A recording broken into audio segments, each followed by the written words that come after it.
The time is now to architect a life of excellence. What will we do? Who will we become? We decide today. This is Learn, Do, Become Radio. Let's move onward and upward together.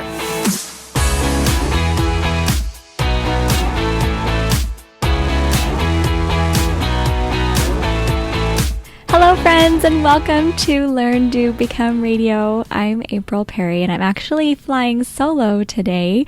This is my first solo podcast here at Learn, Do, Become, and I'm grateful to have you with me as we talk about 3 questions that can help you as you chart your course. Now, Learn, Do, Become is all about architecting lives of excellence. So we're talking about how we structure our lives and our decisions so we can strengthen our families, we can use our time well, and we can decide which paths we should pursue when there are so many available to us. Today we're talking more about the spiritual aspects of our lives. I'm going to be sharing some specific ways that I have been able to receive answers from God. And I want to start out by letting you know that Learn, Do, Become is for people from all religious backgrounds or no religious background. We try to keep things really principle-based while also acknowledging that there's some power that's bigger than ourselves. So today I'm going to be sharing some personal things that have helped me, but I hope that you can take the principles from it, apply it to your life, and then use it to help you strengthen your family and architect your life. All right? Okay, so the reason why I'm talking about this today is because I received 2 emails this past week asking for more information about this aspect of my life. One email said, can you outline how you structure your scripture study? Kind of how do you do it? What do you set up? Do you have a system in place? And another question came in saying, I need more God in my life. Can you help me to do that? Now, those are both beautiful questions. I think all of us need more God in our lives. And I'm excited to share some things that have really worked for me over the years when it comes to reading scriptures and when it comes to coming to know God better through them. I also want to be clear that I know that I can't even talk about this subject with any power that comes from me.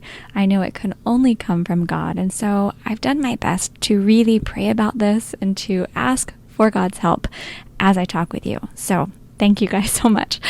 All right, so let's dive into this question of how do we structure our scripture study? I'm actually going to share with you today one way to go about it that's involving 3 questions that we can ask to kind of help us to chart our course. And this is a very structured way that I went about asking these questions, getting the answers, putting them all together, etc. However, I don't want to start right there. I actually want to back up a little bit and share my main goal when it comes to studying the scriptures and when it comes to coming to know God. And that goal is to open up my scriptures every day with the purpose of connecting. Now, I read a book that was just for newlyweds, 18 years ago when Eric and I were first married. We got it as a wedding gift from our friends. And one of the things I read in the book was that when you're married and you want to strengthen a marriage, you try to connect every day. That means that you're not just passing quickly saying, hey, go make some macaroni and cheese. Hey, go pick up the kids. How was your day? Great, good, all that kind of stuff. You actually want to get to a feeling level where you can connect, where I know how Eric's feeling, what he's going through, things on his mind. He knows how I'm doing, what I'm going through, maybe why I'm a little antsy that day or whatever. Try not to be complaining or anything in the process, but just being able to connect and get to that feeling level. Now, I really liked that when it came to a goal for a marriage. And that's something that Eric and I have worked hard to do mostly every day for the past 18 years. But I thought that also applied really well to scripture study. So although I do have lots of little systems and charts and different things I'll do as far as goals and which books I'm reading and how long I'm reading and what I'm writing about, things like that, my main goal is to connect. Now, the reason this is helpful is because our lives are often unpredictable. When we have maybe aging parents or little children or a busy job or a hectic lifestyle, or maybe we're giving a lot of ourselves to other people right now, we can't always plan exactly how much time or energy we're going to have at a certain moment of the day. in order to really get the most out of our scripture study. And so one thing that's been helpful to me is I sit down and I have a prayer before I start. And then when I begin reading, I just ask God to please help me connect with Him, to bring myself in alignment. And then I read and I keep reading until I feel that warm and full and complete lifting power. What is interesting is that when I have a lot of time in my schedule, it comes to me maybe a little bit more slowly, but it goes deep. So I'll be able to sit for a good 30 minutes, 40 minutes, and be able to have that time alone with God to really be able to let it sink in. On days when I'm stretched, or days when maybe I've been really sick, or days when my children need me, I've found that that comfort and that connection comes quickly, and it's powerful.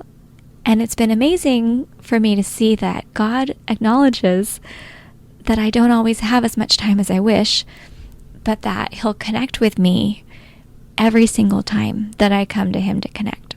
So that's just idea number one. Instead of saying, well, I need to read this many pages, or I need to read for this long amount of time, read until you can connect and try to leave it as open-ended as possible. So if there are more connections or more ideas or more thoughts or things that the Lord wants to share with you, you're not just giving up after a certain amount of time. You actually kind of have it as open-ended as possible.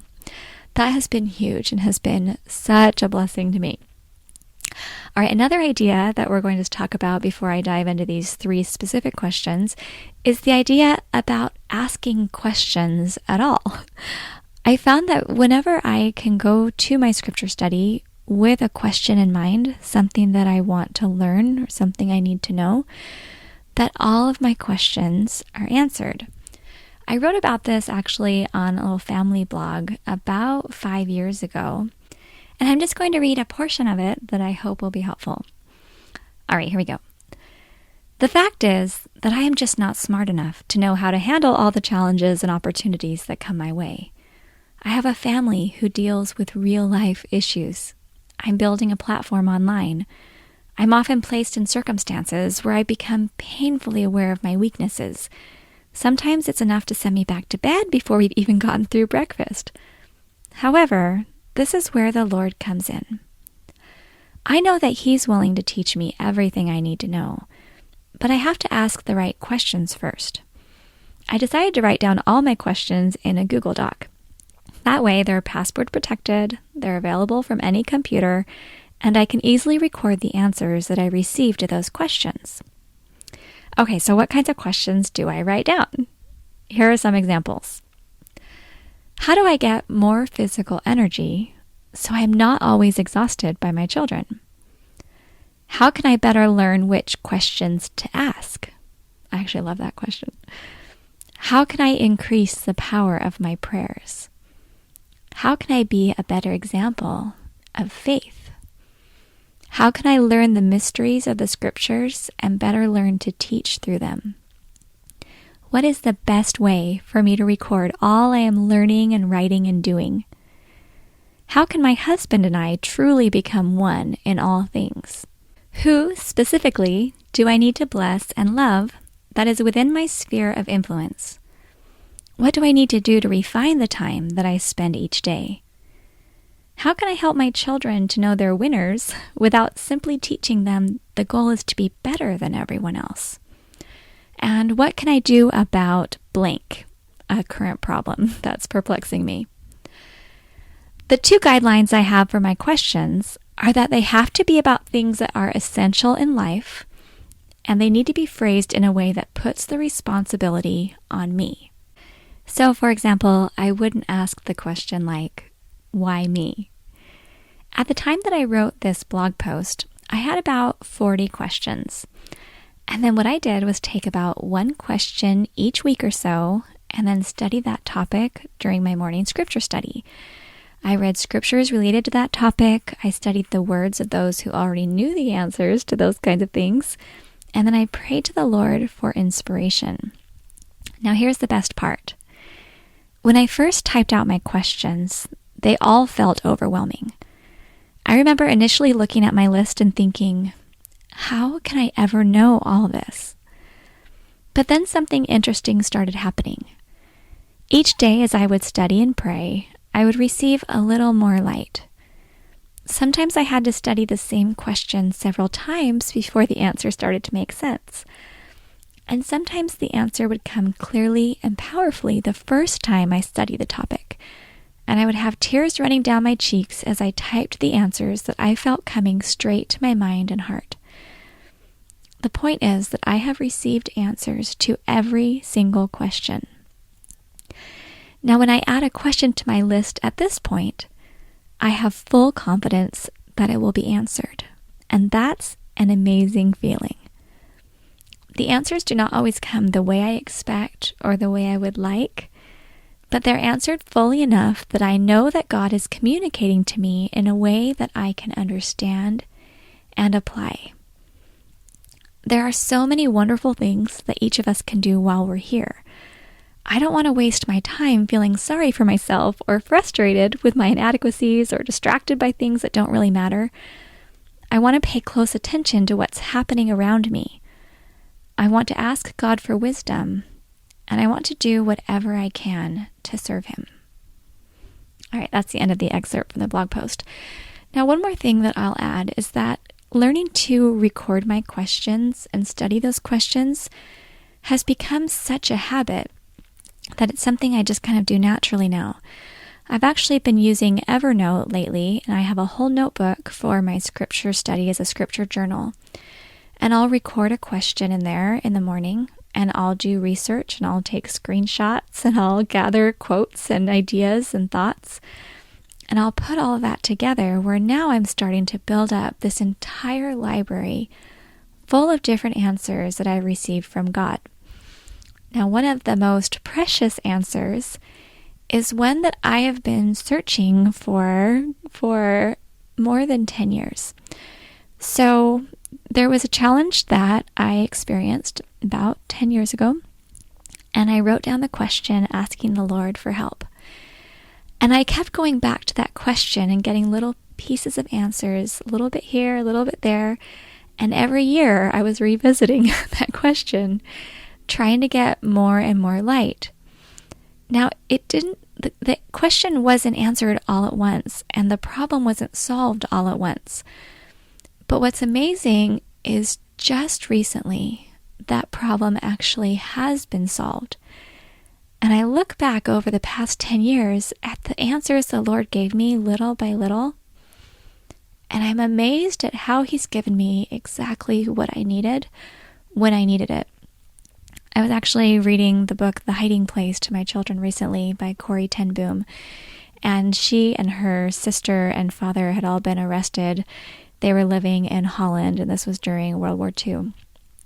And one of the things that she shared that her father had taught her as a young girl is that the Lord will give you what you need at the right time. And what had happened is Corrie was feeling concerned about death. She was concerned and feeling worried about her life and losing her father. And he said, Corrie, I'm paraphrasing here, he said, when we're getting on a train, when do I hand you your ticket? And she said, well, right before we get on. He said, that's right. I don't hand it to you early because I don't want it to get lost, but I give it to you right when you need it. And that's how the Lord works too, that He gives us what we need right when we need it. And it's taken 10 years for me to see this perspective because I wanted the answers right then. And I wanted to be able to just know that I was going to be able to get through that challenge. But that's not quite how it worked. However, every single month and year that went by, as I turned to God for help with that problem, He guided us the right way and helped us eventually to solve it. Now, new challenges have arisen, which is great, and it's okay, because I know that I'm going to use the same source of power to help me get through the things that are on my plate now as I did then. All right, so that's just a little bit about the power of asking questions. And I do encourage you to start either a Google Doc or a note in Evernote or even just a notebook start recording your questions and start studying those. Okay, so today I'm going to give you now 3 questions for charting your course. And what happened was I went to a conference for women and heard a woman named Julie Beck speak, and she's one of my heroes. She's someone who I listen to all the time. She's given a few different talks that are recorded through church and things like that. And I was telling Eric one day, I just turn on the same talks of hers and listen to them over and over again, because then I feel like I have this friend with me all day. And so she's just made a huge impact on my life because I know how much she loves God. And so she challenged us at that conference to record 3 different questions at the beginning of our book of scripture. Like actually write them in the book or on a Post-it note or something like that, all right? And these are the 3 questions. Number 1, who am I? Number 2, what are my responsibilities, like to God? And number 3, how can I best fulfill these responsibilities? So step 2 was to assign each of them a color. So I had who am I in blue, and what are my responsibilities in green, and how can I best fulfill these responsibilities in red. And then I started at the beginning of a book of scripture, just started going through and highlighting and underlining and circling. And then I recorded what I learned as I went through the reading process. So the next step was to put sticky notes at the back of my book to record the answers. Now I started out just using a few tiny sticky notes, and eventually I needed to get the full page-sized ones, and they just piled up because I was learning so many principles that were tailored just for me. And what was amazing is that as I read that book of scripture every day, I read just about every day in that book of scripture. Some days I was reading in other books of scripture, and so it just kind of, over time, it took me about 2 years to go through the process. But I recorded everything that I learned as I learned it, and I had the Post-it notes at the back in 3 sections. So on one page at the back, I had a stack of Post-its for the answers to the question, who am I? Then I had another page with answers to the question, what are my responsibilities? And another page with piles of Post-it notes saying, how can I best fulfill those responsibilities? And I'll include a little photo. I took a picture of all of my Post-its kind of laid out on the kitchen counter. So come to the page LearnDoBecome.com/episode 14, and you can see the pictures. But it was amazing to see how much information and advice and strength and nourishment that I received from God as I went through this process. Now, here's something that I wrote up about that experience. My children were watching me line up all these notes on the kitchen counter, and they were asking questions. I told them that these notes contained some of the most precious ideas I had ever received from God. And then the next morning, I had this idea to take my Who Am I stack and read it into a digital voice recorder. I sat on Grace's bed for about 30 minutes, reading the notes line by line and making a personal podcast. As I was recording myself reading those notes, however, I realized that perhaps my children or grandchildren might listen to it someday. So I included some special messages to them and challenged them to go through this same process to discover who they are. It was a very sweet and powerful experience that I can't even describe in words. One of the ways I've already utilized these 3 questions and those answers actually happened when I was speaking at a seminar a few years ago. There were a lot of people who had traveled to come to the seminar, and I wanted to do a really good job. But when I woke up that morning, there was this voice in my head that said, "Who do you think you are?" Now, I'm sure this voice comes to you as well sometimes when you're trying to do something hard or maybe something scary out of your comfort zone, or trying just to sustain your life and keep going, and this voice says, "Who do you think you are?" Well, at first I started to believe the voice that I really wasn't anybody. And I started thinking, why am I even here? No one needs to hear what I have to say. And I started doubting myself and doubting my ability to even give value to anyone. But then I remembered that I had brought my book of scripture with me that already had the question, "Who am I?" written in the beginning, and I already had a whole lot of answers gathered at the back. So here's what I did. I opened up the book and I said, in my mind, "I'll tell you who I am." And then I started reading out loud all of the things that I had recorded about myself, who I am, information given to me right from the source, right from my Creator.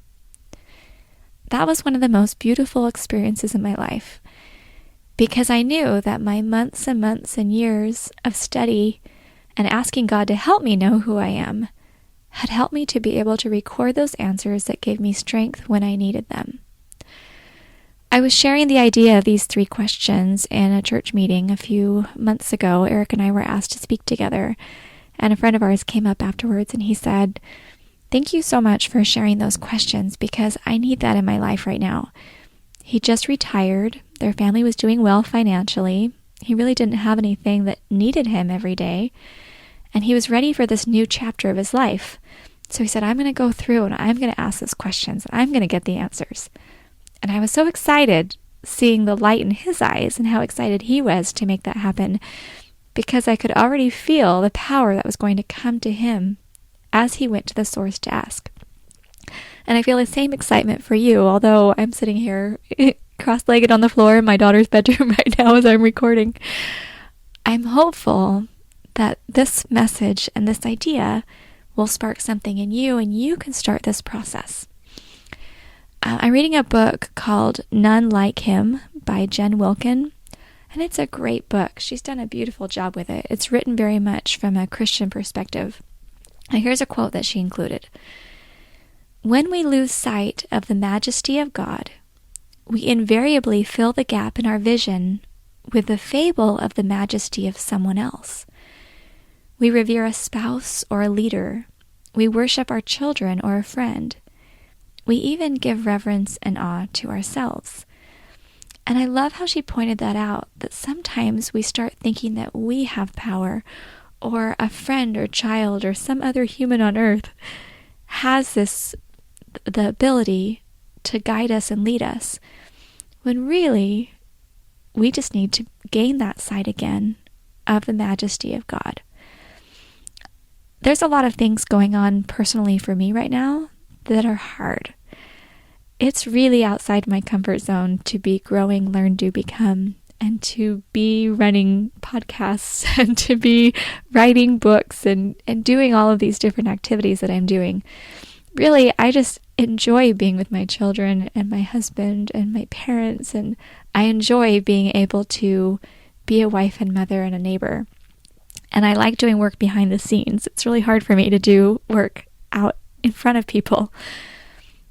But one of the things that I've found is that in the morning, if every day I make sure that my first book I read and the first connection I make is with God, then when I ask Him things like, "Do I need to be anxious today?"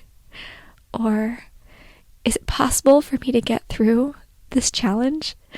Or, "What can I do to handle this better?" I get a beautiful sense of peace from Him, and I feel Him say, "I've got you." And that means so much to me, to know that although I'm weak and although I'm imperfect and although my life doesn't always go exactly as planned, that there's a higher power that's got me, and the higher power also has you. I know that you have a lot going on in your life as well. I've been reading so many beautiful emails and responses to posts on social media, and I know that you're going through things that are hard and heart-wrenching and that demand so much of your energy and time. And I just want to share my love with you. And thank you so much for being with us here. I'm hopeful that these podcasts and the resources we put together here at Learn, Do, Become can help to strengthen your family and help to touch your heart and help you to know how much we care about you. Eric and I just feel this strong pull lift to build this community and this platform and to be able to help strengthen families. So anyway, okay, I'm going to close up now. I've got to run in and do an interview. I hope this is helpful. Please come and visit the show notes page. So it's LearnDoBecome.com/episode 14. And you can come leave a comment or maybe share something that's worked for you as you're asking God to help you to chart your course. I would love to hear new ideas or any further questions or topics you would like us to cover on the podcast. You can also sign up on our homepage for our 5 life-changing habits that most people overlook. That will actually introduce you to the 5 areas of Learn, Do, Become. I want to make sure that you've got access to that. We're just so grateful to have you here in our community. Hope you have a wonderful day and take care.